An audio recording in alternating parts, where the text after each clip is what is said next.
英語聞き流しリスニング、英語テキストと MP3 ダウンロード、その他の物語はホームページからお聞きいただけます。88thpp.com 88thpp.com 16. The Visitor. Imagine, if you can, what the rest of the evening was like. How they crouched by the fire which blazed and leapt and made so much of itself in the little grate. How they removed the covers of the dishes, and found rich, hot, savory soup, which was a meal in itself, and sandwiches and toast and muffins enough for both of them. The mug from the washstand was used as Becky's teacup, and the tea was so delicious that it was not necessary to pretend that it was anything but tea. They were warm and full-fed and happy, and it was just like Sarah that, having found her strange good fortune real, she should give herself up to the enjoyment of it to the utmost. She had lived such a life of imaginings that she was quite equal to accepting any wonderful thing that happened, and almost to cease, in a short time, to find it bewildering. I don't know anyone in the world who could have done it, she said, but there has been someone. And here we are sitting by their fire, and it's true. And whoever it is, wherever they are, I have a friend, Becky, someone is my friend. It cannot be denied that as they sat before the blazing fire, and ate the nourishing, comfortable food, they felt a kind of rapturous awe, and looked into each other's eyes with something like doubt. Do you think, Becky faltered once, in a whisper, do you think it could melt away, miss? Hadn't we better be quick? And she hastily crammed her sandwich into her mouth. If it was only a dream, kitchen manners would be overlooked. No, it won't melt away, said Sarah. I am eating this muffin, and I can taste it. You never really eat things in dreams. You only think you are going to eat them. Besides, I keep giving myself pinches, and I touched a hot piece of coal just now, on purpose. The sleepy comfort which at length almost overpowered them was a heavenly thing. It was the drowsiness of happy, well-fed childhood, and they sat in the fire glow and luxuriated in it until Sarah found herself turning to look at her transformed bed. There were even blankets enough to share with Becky. The narrow couch in the next attic was more comfortable that night than its occupant had ever dreamed that it could be. As she went out of the room, Becky turned upon the threshold and looked about her with devouring eyes. If it ain't here in the mornin', miss, she said, it's been here tonight, anyways, and I shan't never forget it. She looked at each particular thing, as if to commit it to memory. The fire was there, pointing with her finger, and the table was before it, and the lamp was there, and the light looked rosy red, and there was a satin cover on your bed, and a warm rug on the floor, and everything looked beautiful, and she paused a second, and laid her hand on her stomach tenderly. There was soup and sandwiches and muffins, there was. And, with this conviction a reality at least, she went away. Through the mysterious agency which works in schools and among servants, it was quite well known in the morning that Sarah Crewe was in horrible disgrace, that Ermengarde was under punishment, and that Becky would have been packed out of the house before breakfast, but that a scullery maid could not be dispensed with at once. The servants knew that she was allowed to stay because Miss Minchin could not easily find another creature helpless and humble enough to work like a bounden slave for so few shillings a week. The elder girls in the schoolroom knew that if Miss Minchin did not send Sarah away it was for practical reasons of her own. She's growing so fast and learning such a lot, somehow, said Jessie to Lavinia, that she will be given classes soon, and Miss Minchin knows she will have to work for nothing. It was rather nasty of you, Lavy, to tell about her having fun in the garret. How did you find it out? I got it out of Lottie. She's such a baby she didn't know she was telling me. There was nothing nasty at all in speaking to Miss Minchin. I felt it my duty priggishly. She was being deceitful. And it's ridiculous that she should look so grand, and be made so much of, in her rags and tatters. What were they doing when Miss Minchin caught them? Pretending some silly thing. Ermengarde had taken up her hamper to share with Sarah and Becky. She never invites us to share things. Not that I care, but it's rather vulgar of her to share with servant girls in attics. I wonder Miss Minchin didn't turn Sarah out, even if she does want her for a teacher. If she was turned out, where would she go? Inquired Jessie, a trifle anxiously. How do I know? Snapped Lavinia. She'll look rather queer when she comes into the schoolroom this morning, I should think, after what's happened. She had no dinner yesterday, and she's not to have any today. Jessie was not as ill-natured as she was silly. She picked up her book with a little jerk. Well, I think it's horrid, she said. They've no right to starve her to death. When Sarah went into the kitchen that morning the cook looked askance at her, and so did the housemaids, but she passed them hurriedly. She had, in fact, overslept herself a little, and as Becky had done the same, neither had had time to see the other, and each had come downstairs in haste. Sarah went into the scullery. Becky was violently scrubbing a kettle, and was actually gurgling a little song in her throat. She looked up with a wildly elated face. "It was there when I wakened, miss, the blanket," she whispered excitedly. "It was as real as it was last night." "So was mine," said Sarah. "It is all there now, all of it. While I was dressing I ate some of the cold things we left." "Oh Oz. Oh Oz." Becky uttered the exclamation in a sort of rapturous groan, and ducked her head over her kettle just in time, as the cook came in from the kitchen. Miss Minchin had expected to see in Sarah, when she appeared in the schoolroom, very much what Lavinia had expected to see. Sarah had always been an annoying puzzle to her, because severity never made her cry or look frightened. When she was scolded she stood still and listened politely with a grave face. When she was punished she performed her extra tasks or went without her meals, making no complaint or outward sign of rebellion. The very fact that she never made an impudent answer seemed to Miss Minchin a kind of impudence in itself. But after yesterday's deprivation of meals, the violent scene of last night, the prospect of hunger today, she must surely have broken down. It would be strange indeed if she did not come downstairs with pale cheeks and red eyes and an unhappy, humbled face. Miss Minchin saw her for the first time when she entered the schoolroom to hear the little French class recite its lessons and superintend its exercises. And she came in with a springing step, color in her cheeks, and a smile hovering about the corners of her mouth. It was the most astonishing thing Miss Minchin had ever known. It gave her quite a shock. What was the child made of? What could such a thing mean? She called her at once to her desk.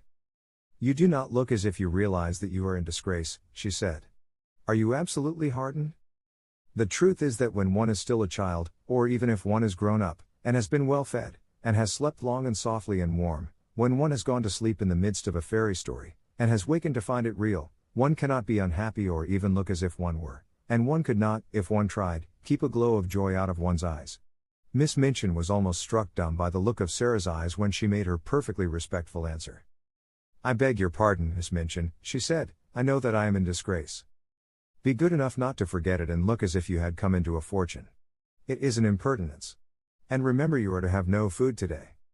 "Yes, Miss Minchin," Sarah answered, but as she turned away her heart leapt with the memory of what yesterday had been. If the magic had not saved me just in time, she thought, how horrible it would have been. "She can't be very hungry," whispered Lavinia. "Just look at her. Perhaps she is pretending she has had a good breakfast," with a spiteful laugh. "She's different from other people," said Jessie, watching Sarah with her class. "Sometimes I'm a bit frightened of her." "Ridiculous thing!" ejaculated Lavinia. All through the day the light was in Sarah's face, and the color in her cheek. The servants cast puzzled glances at her, and whispered to each other, and Miss Amelia's small blue eyes wore an expression of bewilderment. What such an audacious look of well-being, under august displeasure could mean she could not understand. It was, however, just like Sarah's singular obstinate way. She was probably determined to brave the matter out. One thing Sarah had resolved upon, as she thought things over. The wonders which had happened must be kept a secret, if such a thing were possible. If Miss Minchin should choose to mount to the attic again, of course all would be discovered. But it did not seem likely that she would do so for some time at least, unless she was led by suspicion. Ermengarde and Lottie would be watched with such strictness that they would not dare to steal out of their beds again. Ermengarde could be told the story and trusted to keep it secret. If Lottie made any discoveries, she could be bound to secrecy also. Perhaps the magic itself would help to hide its own marvels. But whatever happens, Sarah kept saying to herself all day, whatever happens, somewhere in the world there is a heavenly kind person who is my friend, my friend. If I never know who it is, if I never can even thank him, I shall never feel quite so lonely. Oh, the magic was good to me. If it was possible for weather to be worse than it had been the day before, it was worse this day, wetter, muddier, colder. There were more errands to be done, the cook was more irritable, and, knowing that Sarah was in disgrace, she was more savage. But what does anything matter when one's magic has just proved itself one's friend? Sarah's supper of the night before had given her strength, she knew that she should sleep well and warmly, and, even though she had naturally begun to be hungry again before evening, she felt that she could bear it until breakfast time on the following day, when her meals would surely be given to her again. It was quite late when she was at last allowed to go upstairs. She had been told to go into the schoolroom and study until 10 o'clock, and she had become interested in her work, and remained over her books later. When she reached the top flight of stairs and stood before the attic door, it must be confessed that her heart beat rather fast. Of course it might all have been taken away, she whispered, trying to be brave. It might only have been lent to me for just that one awful night. But it was lent to me, I had it. It was real. She pushed the door open and went in. Once inside, she gasped slightly, shut the door, and stood with her back against it looking from side to side. The magic had been there again. It actually had, and it had done even more than before. The fire was blazing, in lovely leaping flames, more merrily than ever. A number of new things had been brought into the attic which so altered the look of it that if she had not been past doubting she would have rubbed her eyes. Upon the low table another supper stood, this time with cups and plates for Becky as well as herself. A piece of bright, heavy, strange embroidery covered the battered mantel, and on it some ornaments had been placed. All the bare, ugly things which could be covered with draperies had been concealed and made to look quite pretty. Some odd materials of rich colors had been fastened against the wall with fine, sharp tacks, so sharp that they could be pressed into the wood and plaster without hammering. Some brilliant fans were pinned up, and there were several large cushions, big and substantial enough to use as seats. A wooden box was covered with a rug, and some cushions lay on it, so that it wore quite the air of a sofa. Sarah slowly moved away from the door and simply sat down and looked again. "It is exactly like something fairy come true," she said. "There isn't the least difference. I feel as if I might wish for anything, diamonds or bags of gold, and they would appear. That wouldn't be any stranger than this. Is this my garret? Am I the same cold, ragged, damp Sarah? And to think I used to pretend and wish there were fairies. The one thing I always wanted was to see a fairy story come true. I am living in a fairy story. I feel as if I might be a fairy myself, and able to turn things into anything else." She rose and knocked upon the wall for the prisoner in the next cell, and the prisoner came. When she entered she almost dropped in a heap upon the floor. For a few seconds she quite lost her breath. "Oh, laws," she gasped. "Oh, laws, miss." "You see," said Sarah. On this night Becky sat on a cushion upon the hearth rug and had a cup and saucer of her own. When Sarah went to bed she found that she had a new thick mattress and big downy pillows. Her old mattress and pillow had been removed to Becky's bedstead, and, consequently, with these additions Becky had been supplied with unheard of comfort. "Where does it all come from?" Becky broke forth once. "Laws, who does it, miss?"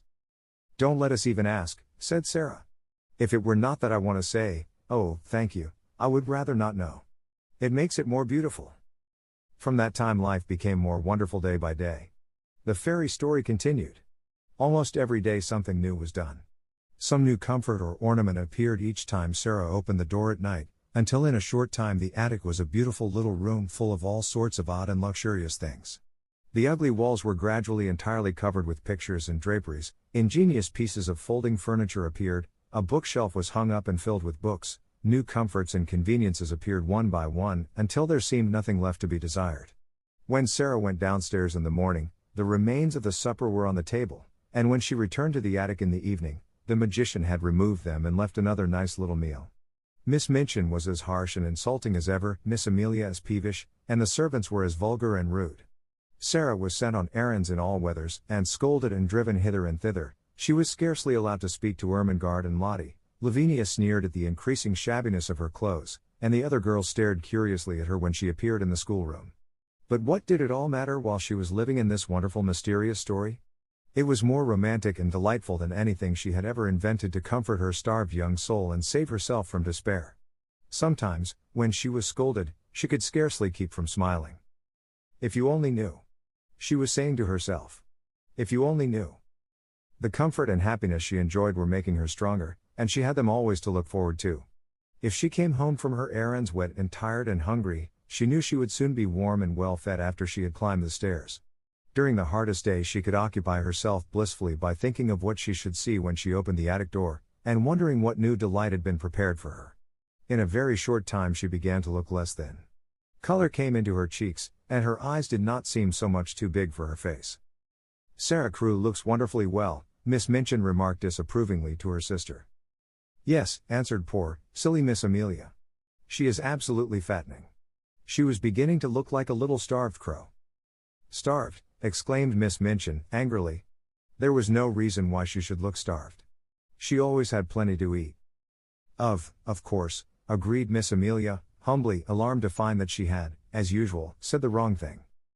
"There is something very disagreeable in seeing that sort of thing in a child of her age," said Miss Minchin, with haughty vagueness. "What?" Sort of thing? Miss Amelia ventured. It might almost be called defiance, answered Miss Minchin, feeling annoyed because she knew the thing she resented was nothing like defiance, and she did not know what other unpleasant term to use. The spirit and will of any other child would have been entirely humbled and broken by the changes she has had to submit to. But, upon my word, she seems as little subdued as if she were a princess. Do you remember, put in the unwise Miss Amelia, what she said to you that day in the schoolroom about what you would do if you found out that she was? No, I don't, said Miss Minchin. Don't talk nonsense. But she remembered very clearly indeed. Very naturally, even Becky was beginning to look plumper and less frightened. She could not help it. She had her share in the secret fairy story, too. She had 2 mattresses, 2 pillows, plenty of bed covering, and every night a hot supper and a seat on the cushions by the fire. The Bastille had melted away, the prisoners no longer existed. 2 comforted children sat in the midst of delights. Sometimes Sarah read aloud from her books, sometimes she learned her own lessons, sometimes she sat and looked into the fire and tried to imagine who her friend could be, and wished she could say to him some of the things in her heart. Then it came about that another wonderful thing happened. A man came to the door and left several parcels. All were addressed in large letters, to the little girl in the right-hand attic. Sarah herself was sent to open the door and take them in.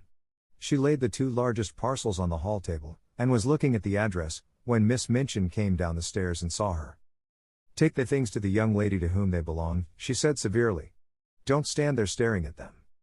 They belong to me, answered Sarah, quietly. To you? Exclaimed Miss Minchin. What do you mean? I don't know where they come from, said Sarah, but they are addressed to me.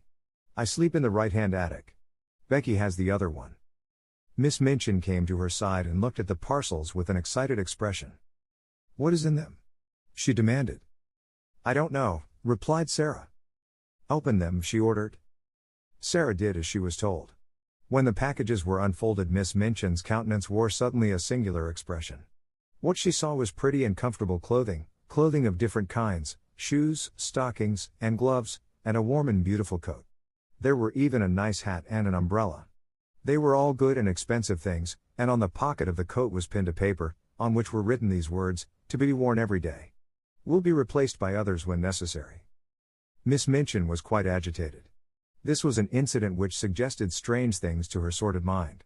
Could it be that she had made a mistake, after all, and that the neglected child had some powerful though eccentric friend in the background, perhaps some previously unknown relation, who had suddenly traced her whereabouts, and chose to provide for her in this mysterious and fantastic way?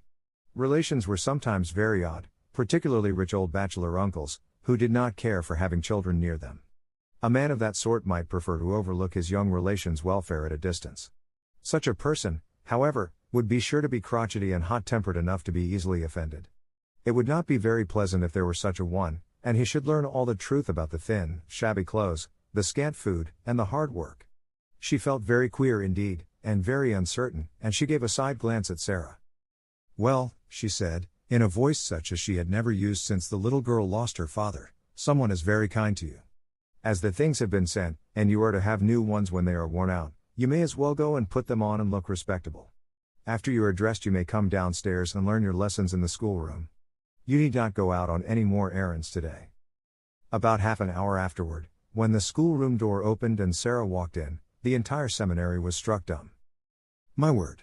Ejaculated Jessie, jogging Lavinia's elbow. Look at the Princess Sarah. Everybody was looking, and when Lavinia looked she turned quite red. It was the Princess Sarah indeed. At least, since the days when she had been a princess, Sarah had never looked as she did now. She did not seem the Sarah they had seen come down the back stairs a few hours ago. She was dressed in the kind of frock Lavinia had been used to envying her the possession of. It was deep and warm in color, and beautifully made. Her slender feet looked as they had done when Jessie had admired them, and the hair, whose heavy locks had made her look rather like a Shetland pony when it fell loose about her small, odd face, was tied back with a ribbon. Perhaps someone has left her a fortune, Jessie whispered. I always thought something would happen to her. She's so queer. Perhaps the diamond mines have suddenly appeared again, said Lavinia, scathingly. Don't please her by staring at her in that way, you silly thing. Sarah, broke in Miss Minchin's deep voice, come and sit here.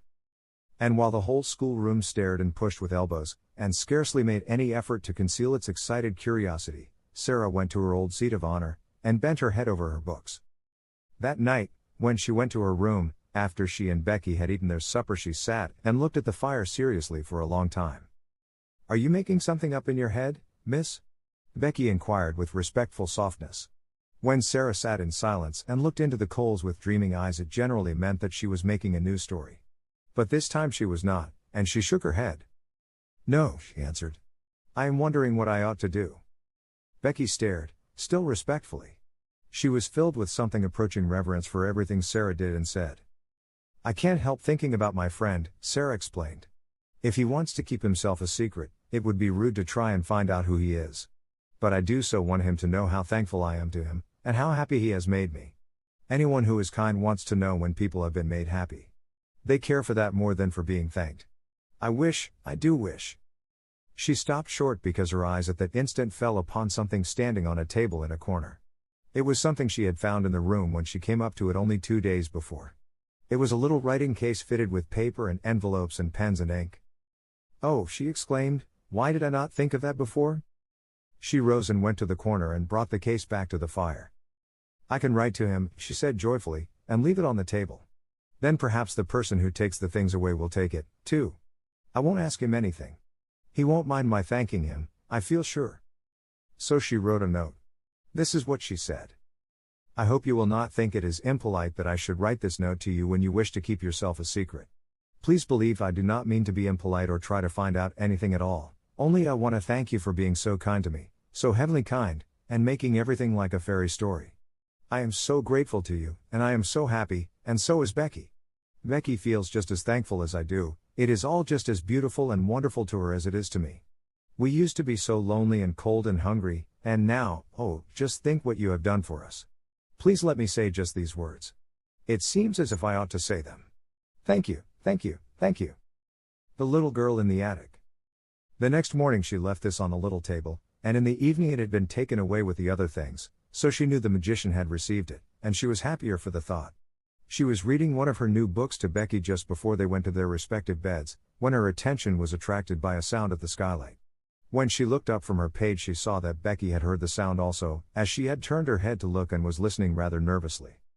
"Something's there, miss," she whispered. "Yes," said Sarah, slowly. "It sounds rather like a cat trying to get in." She left her chair and went to the skylight. It was a queer little sound she heard, like a soft scratching. She suddenly remembered something and laughed. She remembered a quaint little intruder who had made his way into the attic once before. She had seen him that very afternoon, sitting disconsolately on a table before a window in the Indian gentleman's house. "Suppose," she whispered in pleased excitement, "just suppose it was the monkey who got away again. Oh, I wish it was." She climbed on a chair, very cautiously raised the skylight, and peeped out. It had been snowing all day, and on the snow, quite near her, crouched a tiny, shivering figure, whose small black face wrinkled itself piteously at sight of her. "It is the monkey," she cried out. "He has crept out of the Lasker's attic, and he saw the light." Becky ran to her side. "Are you going to let him in, miss?" she said. "Yes," Sarah answered joyfully. "It's too cold for monkeys to be out. They're delicate. I'll coax him in." She put a hand out delicately, speaking in a coaxing voice, as she spoke to the sparrows and to Melchizedek, as if she were some friendly little animal herself. "Come along, monkey darling," she said. "I won't hurt you." He knew she would not hurt him.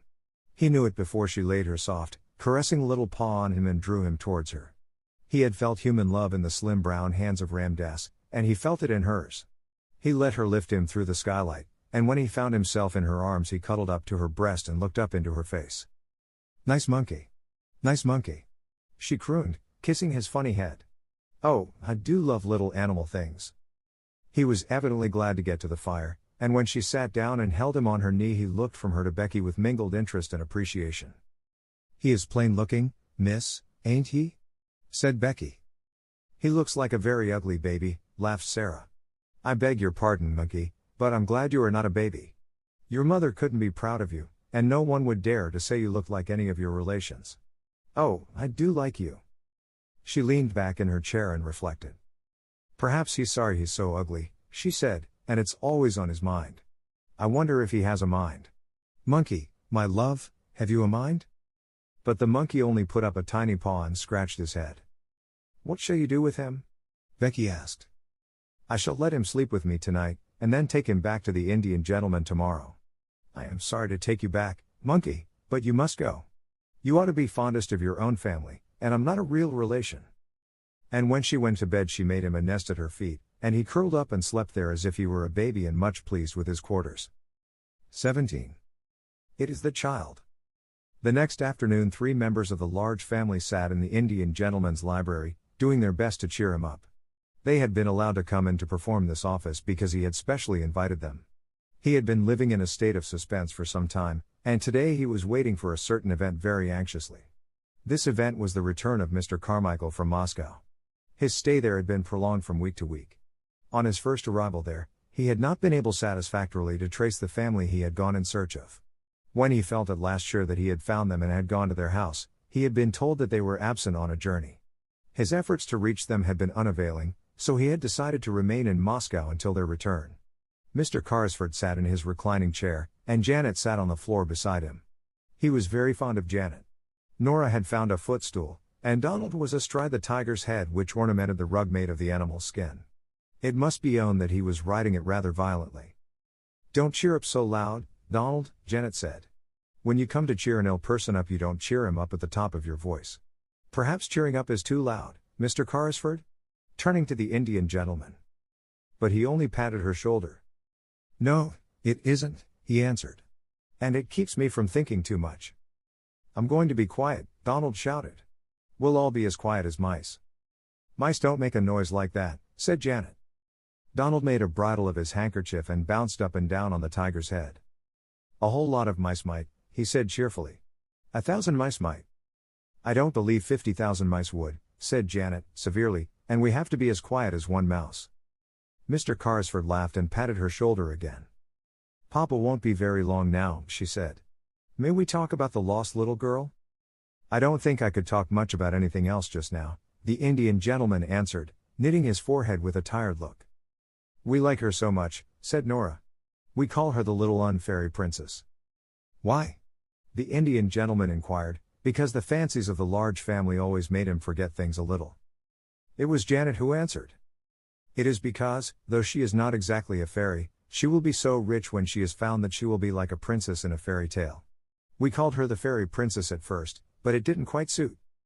Is it true, said Nora, that her papa gave all his money to a friend to put in a mine that had diamonds in it, and then the friend thought he had lost it all and ran away because he felt as if he was a robber? But he wasn't really, you know, put in Janet, hastily. The Indian gentleman took hold of her hand quickly. No, he wasn't really, he said. I am sorry for the friend, Janet said. I can't help it. He didn't mean to do it, and it would break his heart. I am sure it would break his heart. You are an understanding little woman, Janet, the Indian gentleman said, and he held her hand close. Did you tell Mr. Carrisford, Donald shouted again, about the little girl who isn't a beggar? Did you tell him she has new nice clothes? Perhaps she's been found by somebody when she was lost. There's a cab, exclaimed Janet. It's stopping before the door. It is Papa. They all ran to the windows to look out. Yes, it's Papa, Donald proclaimed. But there is no little girl. All 3 of them incontinently fled from the room and tumbled into the hall. It was in this way they always welcomed their father. They were to be heard jumping up and down, clapping their hands, and being caught up and kissed. Mr. Carrisford made an effort to rise and sank back again. It is no use, he said. What a wreck I am. Mr. Carmichael's voice approached the door. No, children, he was saying, you may come in after I have talked to Mr. Carrisford. Go and play with Ramdas. Then the door opened and he came in. He looked rosier than ever, and brought an atmosphere of freshness and health with him, but his eyes were disappointed and anxious as they met the invalid's look of eager question even as they grasped each other's hands. What news? Mr. Carrisford asked. The child the Russian people adopted? She is not the child we are looking for, was Mr. Carmichael's answer. She is much younger than Captain Crew's little girl. Her name is Emily Carew. I have seen and talked to her. The Russians were able to give me every detail. How wearied and miserable the Indian gentleman looked. His hand dropped from Mr. Carmichael's. Then the search has to be begun over again, he said. That is all. Please sit down. Mr. Carmichael took a seat. Somehow, he had gradually grown fond of this unhappy man. He was himself so well and happy, and so surrounded by cheerfulness and love, that desolation and broken health seemed pitifully unbearable things. If there had been the sound of just one gay little high-pitched voice in the house, it would have been so much less forlorn. And that a man should be compelled to carry about in his breast the thought that he had seemed to wrong and desert a child was not a thing one could face. "Come, come," he said in his cheery voice, "we'll find her yet. We must begin at once. No time must be lost," Mr. Carrisford fretted. "Have you any new suggestion to make, any whatsoever?" Mr. Carmichael felt rather restless, and he rose and began to pace the room with a thoughtful, though uncertain face. "Well, perhaps," he said. "I don't know what it may be worth. The fact is, an idea occurred to me as I was thinking the thing over in the train on the journey from Dover." "What was it?" "If she is alive, she is somewhere." "Yes, she is somewhere. We have searched the schools in Paris. Let us give up Paris and begin in London. That was my idea, to search London." "There are schools enough in London," said Mr. Carrisford. Then he slightly started, roused by a recollection. "By the way, there is one next door." "Then we will begin there. We cannot begin nearer than next door." "No," said Carrisford. "There is a child there who interests me, but she is not a pupil. And she is a little dark, forlorn creature, as unlike poor Crewe as a child could be." Perhaps the magic was at work again at that very moment, the beautiful magic. It really seemed as if it might be so. What was it that brought Ram Dass into the room, even as his master spoke, salaaming respectfully, but with a scarcely concealed touch of excitement in his dark, flashing eyes? "Sahib," he said, "the child herself has come, the child the Sahib felt pity for. She brings back the monkey who had again run away to her attic under the roof. I have asked that she remain. It was my thought that it would please the Sahib to see and speak with her." "Who is she?" inquired Mr. Carmichael. "God knows," Mr. Carrisford answered. "She is the child I spoke of. A little drudge at the school." He waved his hand to Ram Dass, and addressed him. "Yes, I should like to see her. Go and bring her in." Then he turned to Mr. Carmichael. "While you have been away," he explained, "I have been desperate. The days were so dark and long. Ram Dass told me of this child's miseries, and together we invented a romantic plan to help her. I suppose it was a childish thing to do, but it gave me something to plan and think of. Without the help of an agile, soft-footed Oriental like Ram Dass, however, it could not have been done." Then Sarah came into the room. She carried the monkey in her arms, and he evidently did not intend to part from her, if it could be helped. He was clinging to her and chattering, and the interesting excitement of finding herself in the Indian gentleman's room had brought a flush to Sarah's cheeks. "Your monkey ran away again," she said, in her pretty voice. "He came to my garret window last night, and I took him in because it was so cold. I would have brought him back if it had not been so late.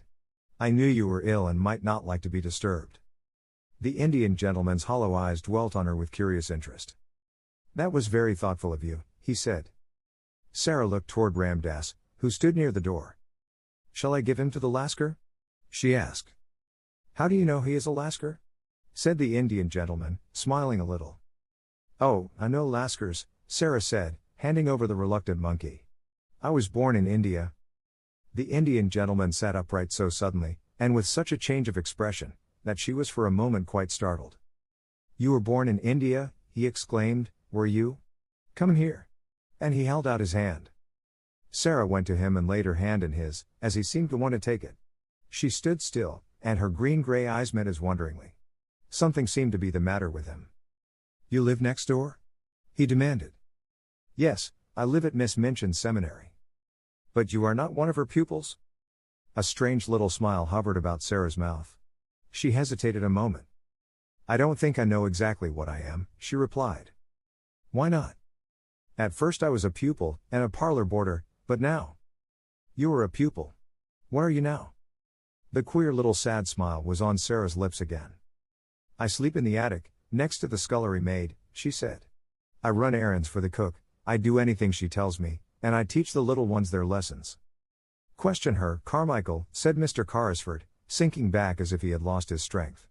"Question her, I cannot." The big, kind father of the large family knew how to question little girls. Sarah realized how much practice he had had when he spoke to her in his nice, encouraging voice. "What do you mean by at first, my child?" he inquired. "When I was first taken there by my papa." "Where is your papa?" "He died," said Sarah, very quietly. He lost all his money and there was none left for me. There was no one to take care of me or to pay Miss Minchin. Carmichael. The Indian gentleman cried out loudly. Carmichael. We must not frighten her, Mr. Carmichael said aside to him in a quick, low voice. And he added aloud to Sarah, so you were sent up into the attic and made into a little drudge. That was about it, wasn't it? There was no one to take care of me, said Sarah. There was no money, I belonged to nobody. How did your father lose his money? The Indian gentleman broke in breathlessly. He did not lose it himself, Sarah answered, wondering still more each moment. He had a friend he was very fond of, he was very fond of him. It was his friend who took his money. He trusted his friend too much. The Indian gentleman's breath came more quickly. The friend might have meant to do no harm, he said. It might have happened through a mistake. Sarah did not know how unrelenting her quiet young voice sounded as she answered. If she had known, she would surely have tried to soften it for the Indian gentleman's sake. The suffering was just as bad for my papa, she said. It killed him. What was your father's name? The Indian gentleman said. Tell me. His name was Ralph Crewe, Sarah answered, feeling startled. Captain Crewe. He died in India. The haggard face contracted, and Ramdas sprang to his master's side. Carmichael, the invalid gasped, it is the child, the child. For a moment Sarah thought he was going to die. Ramdas poured out drops from a bottle, and held them to his lips. Sarah stood near, trembling a little. She looked in a bewildered way at Mr. Carmichael. What child am I? She faltered. He was your father's friend, Mr. Carmichael answered her. Don't be frightened. We have been looking for you for 2 years. Sarah put her hand up to her forehead, and her mouth trembled. She spoke as if she were in a dream. And I was at Miss Minchin's all the while, she half whispered. Just on the other side of the wall. 英語聞き流しリスニング、英語テキストと MP3 ダウンロード、その他の物語はホームページからお聞きいただけます。88thpp.com 88thpp.com